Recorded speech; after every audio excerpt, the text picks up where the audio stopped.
오늘은 하나님 나라 복음이라는 제목으로 말씀을 나누도록 하겠습니다. 오늘 공동체나 한 해의 주제와 목표는 신중하게 생각하고 신중하게 고려해서 세울 것입니다. 당연히 현실적인 상황을 근거로 할 것입니다. 그리고 더 높은 단계로 나아갈 소망을 염두에 둘 것입니다. 올해 대한예수교 주양로회 우리 통합 측 총회는 복음으로 교회를 새롭게 세상을 이롭게라는 주제를 세웠습니다. 한국 교회의 위기, 코로나의 상황에 적합한 주제를 세운 것 같습니다. 이제 이 주제를 실현하기 위해 총회 모든 교회들이 한 해를 열심히 달려갈 것입니다. 저희 교회도 총회와 같이 2022년 주제표를 복음으로 교회를 새롭게 세상을 이롭게로 세웠습니다. 우리도 이 주제를 가지고 2022년도를 힘차게 달려갈 것입니다.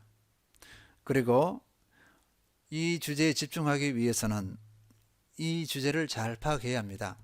앞으로 몇 주간을 이 주제에 대해서 살펴볼 것입니다.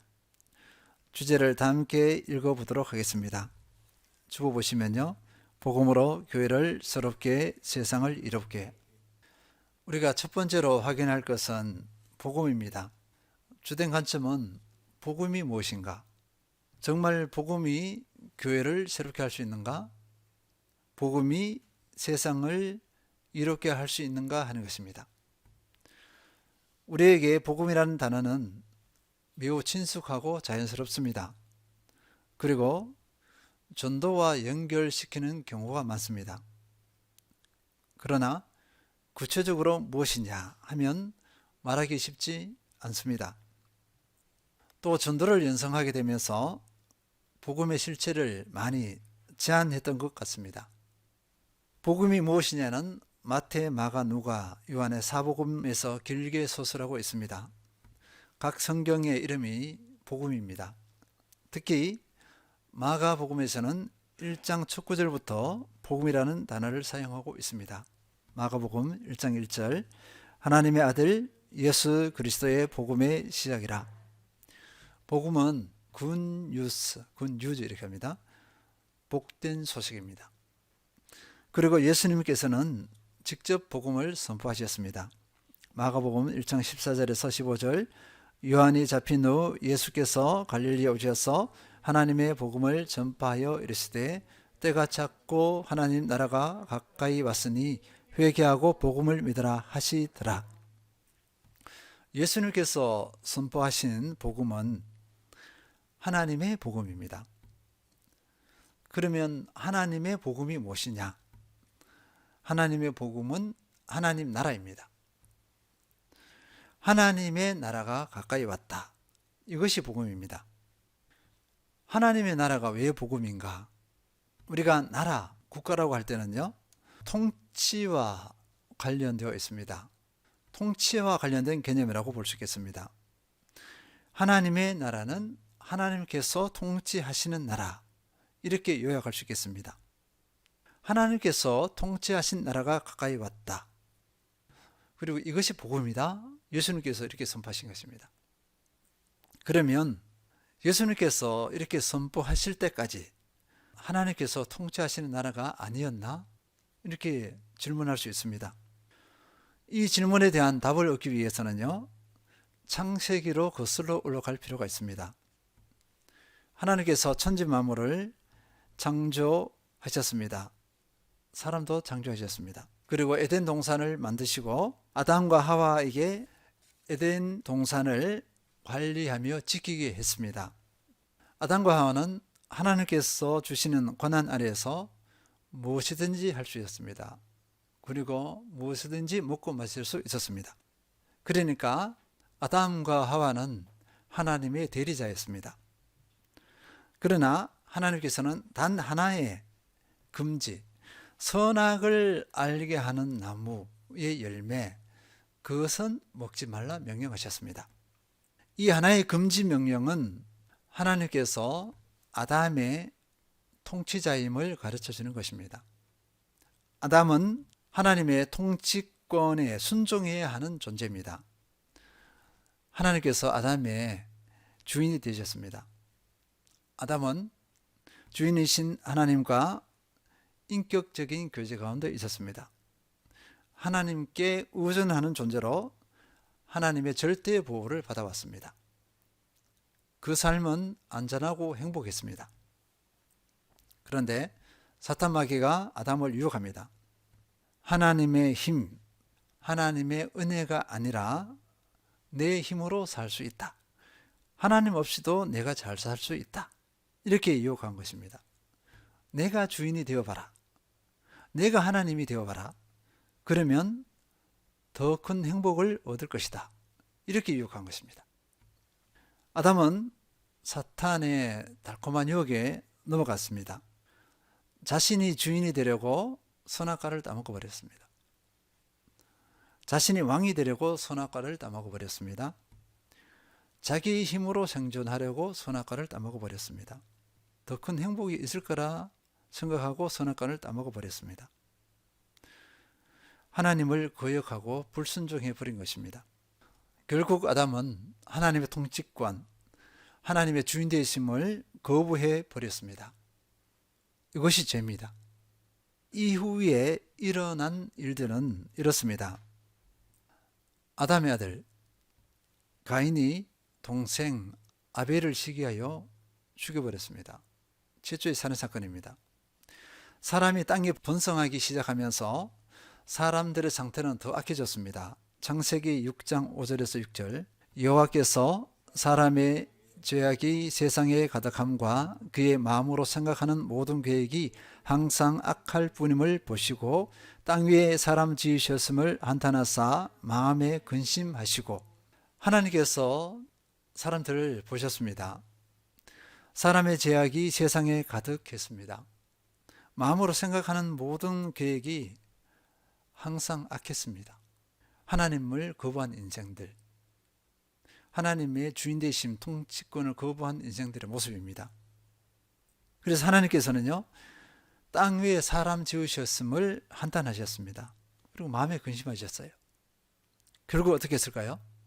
하나님께서는 홍수로 땅을 심판하기로 작정하셨습니다.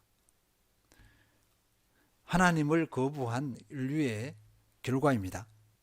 하나님 보시기에 온전한 사람은 그 눈에 보이지 않습니다. 오직 하나님의 통치, 주인 되심을 온전히 인정하고 하나님과 동행하는 사람은 노아뿐이었습니다. 창세기 6장 9절, 이것이 노아의 족보니라. 노아는 의인이요 당대의 완전한 자라. 그는 하나님과 동행하였으며. 그래서 하나님께서는요, 노아와 그 가족을 통해서 새로운 인류를 세우고자 하셨습니다. 그러나 이후의 사람들도 여전히 이 원죄에서, 하나님을 거부하는 죄에서 벗어나지 못했습니다. 하나님의 통치를 인정하지 않았습니다. 시편 14편 1절에서 3절 읽겠습니다. 어리석은 자는 그의 마음에 이르기를 하나님이 없다 하는도다. 그들은 부패하고 그 행실이 가증하니 선을 행하는 자가 없도다. 여호와께서 하늘에서 인생을 굽어 살피사 지각이 있어 하나님을 찾는 자가 있는가 보려 하신즉 다 치우쳐 함께 더러운 자가 되고 선을 행하는 자가 없으니 하나도 없도다. 하나님을 부인하는 사람들의 모습입니다. 사람들이 하나님을 인정했어요. 하나님이 없답니다. 부패하고 행실이 가증하고 선을 행하는 자가 없습니다. 그런데 여기 그치지 않습니다. 하나님께 택함받은 이스라엘 백성들도 하나님을 부정하는 안타까운 일이 발생했습니다. 이들도 하나님을 부정해버렸습니다. 예레미야 2장 13절, 내 백성이 두 가지 악을 행하였나니 곧 그들이 생수에 근원되는 나를 버린 것과 스스로 웅덩이를 판 것인데 그것은 그 물을 가두지 못할 터진 웅덩이들이니라. 이스라엘 백성들이 생명의 근원 대신 자기 하나님을 버렸습니다. 이스라엘 백성들은 하나님의 백성이에요. 택함받은 하나님의 백성입니다. 그리고 스스로 웅덩이를 팠습니다. 웅덩이를 팠다. 이 웅덩이는 뭘까요? 물을 저장하기 위한 것입니다. 이스라엘에는요, 우기와 건기가 있어요. 우기 때는 비가 많이 오지만 건기 때는 계속 메마릅니다. 그래서 우기 때 비가 올 때 물을 저장해야 되잖아요. 먹을 물을 저장하는데 어떻게 하느냐? 방법이 없잖아요. 웅덩이인데 어떻게 웅덩이를 파냐면요, 우리가 흔히 말하는 삽질을 해서 이렇게 땅 삽질 몇 번 하면 웅덩이가 생기잖아요. 그런 웅덩이가 아닙니다. 그게 물을 이렇게 부어놓으면 어떻게 하죠? 스며들거나 날아가 버리거나 이렇게 되어집니다. 근데 여기서 웅덩이는요, 돌을 깎아서 만듭니다. 돌을 파는 거예요. 얼마나 수고를 하겠습니까? 돌을 파서 그 웅덩이를 만들어서 거기에 어떻게 하죠? 때로는 혹시 틈이 있을까봐 해를 치는 거죠. 칠해서 거기에 물을 저장합니다. 그런데 돌을 파서 저장한 이 물이 어떻게 해요? 터진 웅덩이라 하거든요. 이게 말이 안 맞잖아요. 돌 수백 년 가도 그대로 있어요. 근데 어떻게 돌로 판 웅덩이가 터져버린다? 말이 안 되거든요.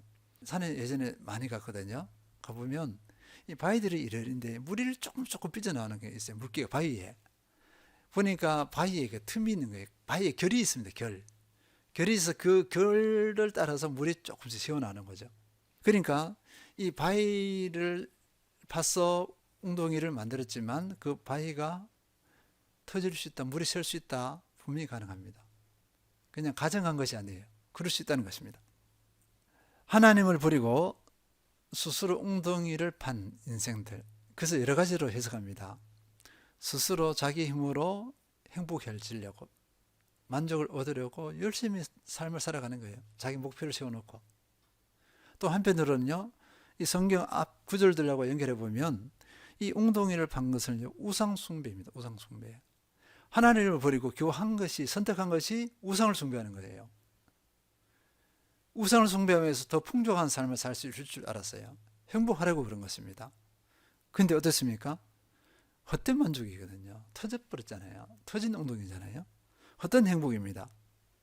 그러니까 하나님을 버리고 자기가 주인된 인생은 이렇게 어리석습니다. 에베소서에서는 이렇게 표현하고 있습니다. 에베소서 2장 1, 2절. 그는 허물과 죄로 죽었던 너희를 살리셨도다.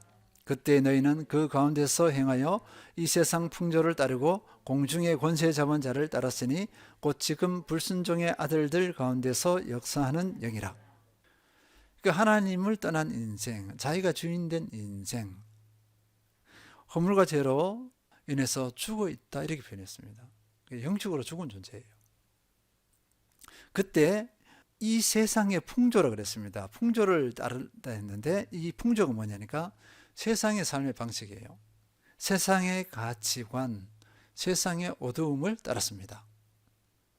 그 모습이 여러 성경 구절에서 나와 있는데요.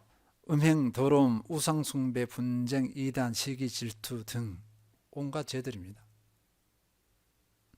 그리고 공중의 권세 잡은 자를 따랐습니다. 곧 사탄 마귀입니다. 하나님을 버린, 하나님을 부인하는 인생은 공중의 권세 잡은 자 사탄 마귀를 따라요. 사탄 마귀의 통제를 받습니다. 근데 우리가 주의해야 될 것은요, 믿는다는 사람들이 사탄 마귀를 따를 수도 있습니다. 그래서 우리가 복음을 확인해야 됩니다. 이렇게 자기가 주인되어 사탄 마귀를 따르는 삶은 죄와 허물입니다. 그리고 고통스러운 삶입니다. 죄의 결과가 어떻게 될까요? 로마서 6장 23절. 죄의 삭선 사망이요 하나님의 은사는 그리스도 예수 우리 주 안에 있는 영생이니라. 죄의 값은요 사망이라고 했습니다.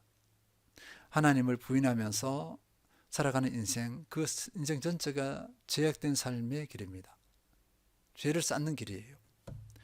그래서 그 죄값으로 뭐냐면 죽음입니다. 사망이라 그러는데 이 사망에는요 육신의 죽음이 있잖아요. 우리가 언젠가 육신이 죽습니다. 그리고 하나님 앞에서 어떻게 하죠? 심판을 받아요. 계시록에서는 두 번째 죽음이라 그랬어요. 이걸 가지고 영적 사망입니다. 하나님과 영원의 분리예요. 이것이 인간의 가장 큰 고통이라 할 수 있어요. 히브리서 2장 15절. 또 죽기를 무서워함으로 한평생 매여 종노릇하는 모든 자들을 놓아주려 하십니다. 하나님의 통치를 거부한 인생들은요, 뭘 두려워하죠? 이 죽음을 두려워합니다. 평생 죽음에 대한 두려움이 있어요. 하나님의 통치 아래 있는 사람들은 죽음을 두려워하지 않습니다. 육신의 죽음도 두려워하지 않고, 그 다음에 하나님의 심판 앞에 섰을 때 영적인 죽음도 두려워하지 않아요. 왜냐? 죽지 않기 때문입니다. 하나님의 통치를 거부한 인생, 더 큰 행복, 더 큰 만족을 바랐으나 결국은 그 행복을 잃어버리고 더 큰 고통 가운데 절망하고 있습니다. 이런 인생들에게 예수님께서 선포하신 거예요. 본문 뭐라 그랬죠? 때가 찼고 하나님의 나라가 가까이 왔으니. 때가 찼다. 이 때가 찼다는 것은 하나님의 통치 때가 되었다는 것입니다. 하나님께서 인간, 자기를 거부한 인생들을 이렇게 하는 거죠. 괘씸한 녀석들, 너희들 못들 해봐. 이렇게 하지 않으셨어요. 방치하지 않으셨습니다. 관심과 사랑으로 지켜보시고 어둠에서 건져낼 계획을 세우고 계셨던 것입니다. 그래서 하나님의 나라, 그 때가 가까이 왔다고 말씀하신 것입니다. 이 때를 우리가 어떻게 표현하냐면요, 이 때는 사람이 정한 때가 아닙니다. 하나님의 때예요. 하나님께서 정하신 때입니다. 이 때는 신비입니다. 우리는 몰라요. 왜 그때, 왜 많은 역사 가운데서 예수님께서 그때 오셔서 그때 이렇게 선포하시고 이것을 이루셨느냐? 우리는 몰라요. 이건 하나님의 영역입니다. 이것을, 이 시간을 뭐냐면 카이로스라고 그래요. 카이로스. 인생과 우주의 특별한 사건이라는 것입니다. 아주 특별한 사건이라는 것이에요. 이제 우리가 살펴봐야 할 것은요, 하나님 나라 복음입니다. 하나님 나라 통치입니다. 왜 하나님의 통치가 복된 소식인가를 살펴보도록 하겠습니다. 통치의 성격, 통치 그럽니다. 통치의 성격을 결정하는 것은 통치자에게 달려 있습니다. 이게 통치자가 어떤 사람이냐에 따라서 결정된다고 볼 수 있어요. 통치를 받는 존재는요, 통치자의 속성에 영향을 받습니다. 그러니까 하나님의 속성에 영향을 받을 수밖에 없습니다. 하나님 나라의 통치, 그러니까 하나님의 속성, 하나님의 삶의 방식이 따릅니다. 사탄 마귀 통제 아래에서는 어떻게 했죠? 죄악과 어둠이 고통이었습니다. 이것과는 차원이 다릅니다. 어떻게 다르냐? 하나님은요, 사랑과 긍휼의 하나님이십니다. 공의와 정의의 하나님이세요. 겸손의 하나님이십니다. 거룩의 하나님이십니다. 선하신 하나님이십니다. 이외에 하나님의 속성을 우리가 다 표현할 수 없습니다. 그러니까 인간의 언어로는 하나님의 그 은혜의 속성을 다 표현할 수 없어요. 그래서 이제 한마디로 하면 어떻게 될까? 너무 많잖아요. 그러니까 완전하신 하나님, 이렇게 표현하면 적절하지 않을까 싶습니다. 완전하심 안에 모든 게 다 들어가 있습니다. 하나님의 통치 방식의 한 예를 들어보겠습니다. 마가복음 10장 35절을 보면요, 예수님께서 예루살렘에 입성하기 얼마 전입니다. 곧 입성하는데, 입성하면 얼마 있지 않아서 고난받고 죽으시잖아요. 그때 그 전에 예수님의 제자 야고보, 요한 형제가 있습니다. 친형제예요. 예수님께 찾아와서 요청합니다. 주께서 예루살렘에서 왕국을 세우실 때 이 제자들은 어떻게 했나요? 예수님께서 죽으실 줄 생각했을까요? 안 했을까요? 안 했습니다. 예루살렘에서 예수님의 그 능력으로 하나의 나라를 세울 줄 알았어요. 죽음 생각도 안 했습니다. 그러니까 예수님께서 왕국을 세워요. 그러면 예수님이 왕이잖아요. 그러면 우리 형제를 예수님의 좌우편에 앉혀주세요. 예수님의 2인자가 되게 해주세요. 이것을 요구한 것이에요. 그러니까 예수님께서 어떻게 말씀하셨냐? 마가복음 10장 42절 읽겠습니다. 예수께서 불러다가 이르시되 이방인의 집권자들이 그들을 임으로 주관하고 그 고관들이 그들에게 권세를 부리는 줄을 너희가 알거니와. 사탄 마귀의 통치 아래 내가 주인된 모습은 이렇습니다. 내가 대장이 되어서 사람들을 마음껏 부리는 것입니다. 억압하고 자기 통제 아래 두는 것이죠. 이것으로 뭘 찾죠? 기쁨, 행복을 찾습니다. 이걸 가지고 뭐라 그러냐면 쾌락이라 그래요. 그것으로 쾌락을 얻는 겁니다. 우리 주변을 봐도 이런 예들을 많이 볼 수 있어요. 내가 대빵이 아니면 안 해. 나는 다른 사람 밑에는 못 있어. 그이가 자기가 주인된 모습이에요. 사탄마귀 통제 아래 있는 모습이고요. 그리고 우리 교회에서도 교회 지도자들이 이런 분들이 많아요. 복음이 아닙니다. 어둠의 영에 사로잡힌 거죠. 그러나 하나님의 통치 원리는 그렇지 않다고 예수님께서 바로 말씀하셨어요. 마가복음 10장 43절에서 44절, 너희 중에는 그렇지 않을지니 너희 중에 누구든지 크고자 하는 자는 너희를 섬기는 자가 되고 너희 중에 누구든지 어뜸이 되고자 하는 자는 모든 사람의 종이 되어야 하리라. 너희 중에는, 너희 중이라는 건 뭐냐면요, 하나님의 통치를 따르는 너희, 하나님의 백성인 너희는, 이렇게 합니다. 그런 삶의 방식으로 살아서는 안 된다, 이걸 가르쳐 주신 거예요. 그러니까 크고자 하는 자는 어떻게 되죠? 섬기는 자, 으뜸이 되고자 하는 자는 종이 되는 거예요. 이것이 하나님의 통치 방식입니다. 그리고 예수님께서요, 자신이 이 땅에 오신 그 이유를 분명히 밝히셨어요. 마가복음 10장 45절, 인자가 온 것은 섬김을 받으려 함이 아니라 도리어 섬기려 하고 자기 목숨을 많은 사람의 대속물로 주려 함이니라. 예수님께서 섬기러 오셨어요. 사탄 마귀의 속성하고 다릅니다. 이 땅의 주관자들과 달라요. 그 섬김의 모습은요, 사람을 살리고 세우기 위해서 어떻게 했죠? 자기 목숨을 내놓는 것입니다. 그런 섬김이에요. 목숨을 내놓는 섬김. 이해를 못하겠어요. 왜 그렇게 목숨을 내놔야 되는 건가? 답은 딱 하나입니다. 사랑입니다. 사랑해서 그런 것입니다. 이것이 하나님 나라의 통치 원리예요. 사랑입니다. 굴림하고 권세 부리고 억압하는 모습이 아니에요. 이렇게 보면요, 하나님의 통치 그 방식은요, 흔히 말하는 우리가 결이 다르다 이렇게 표현합니다. 결이 다릅니다. 이것이요, 우리 인류에게 기쁜 소식이에요. 복음입니다. 복음.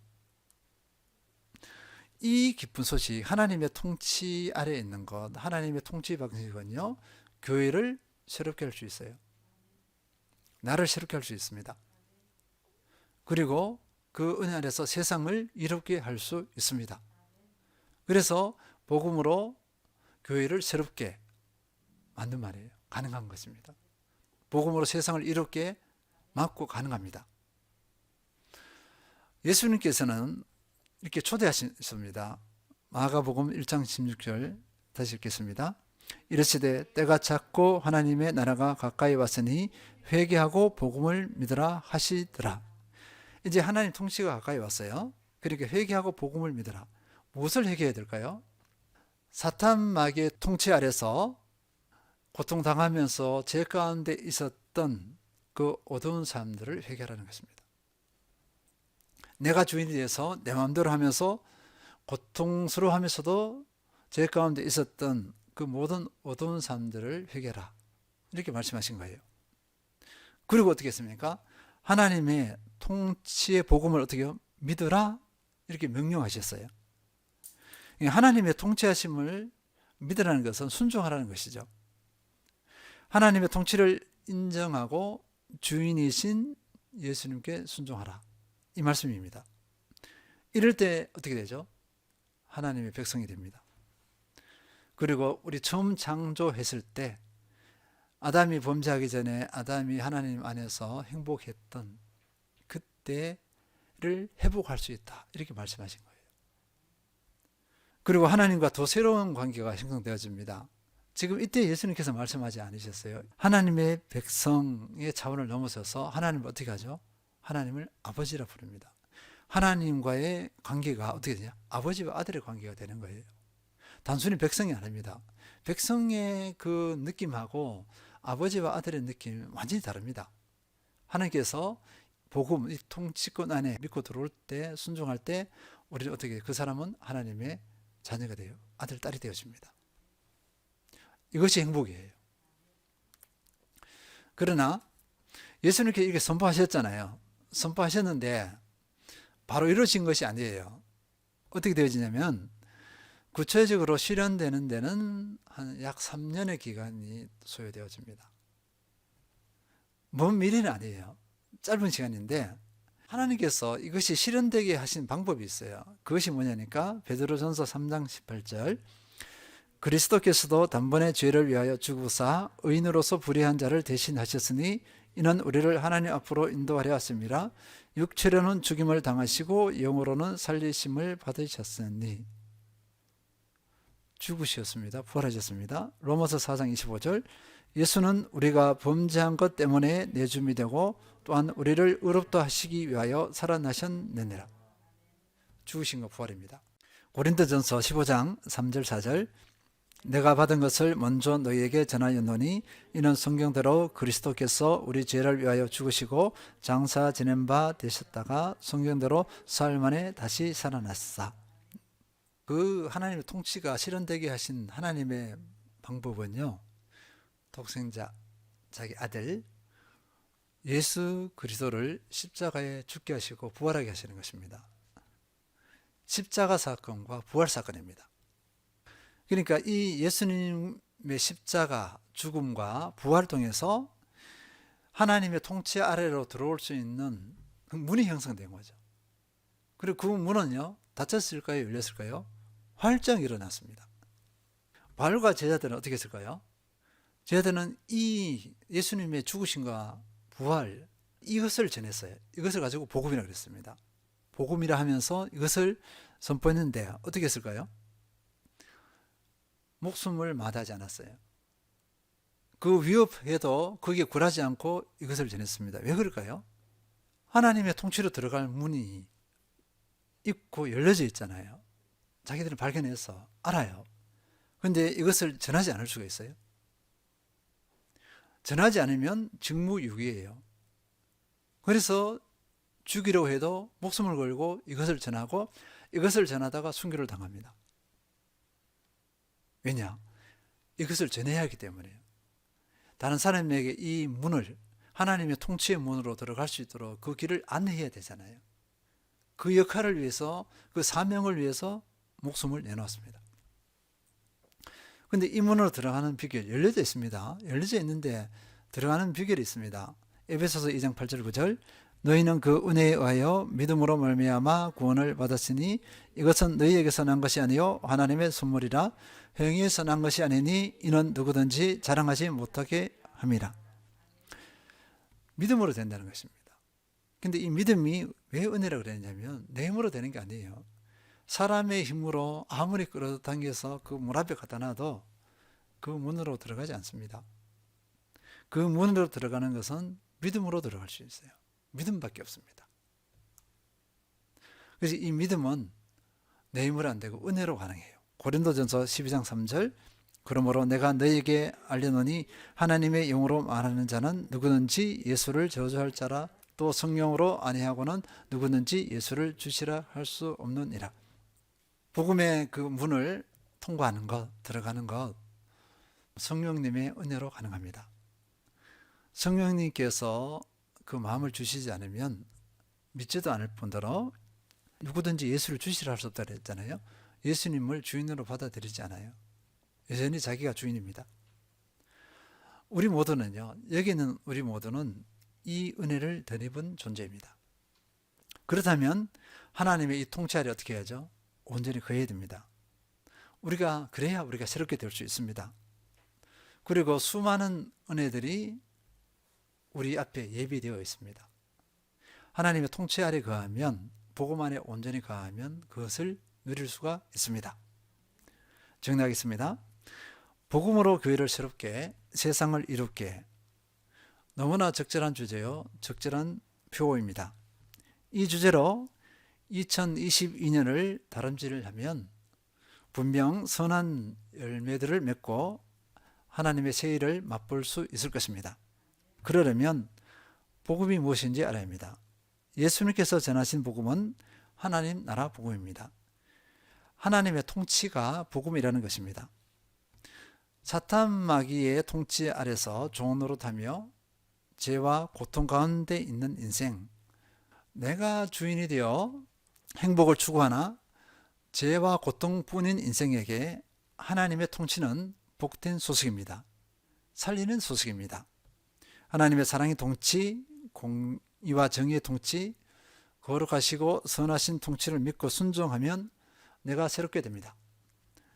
가정이 새롭게 됩니다. 교회가 새롭게 됩니다.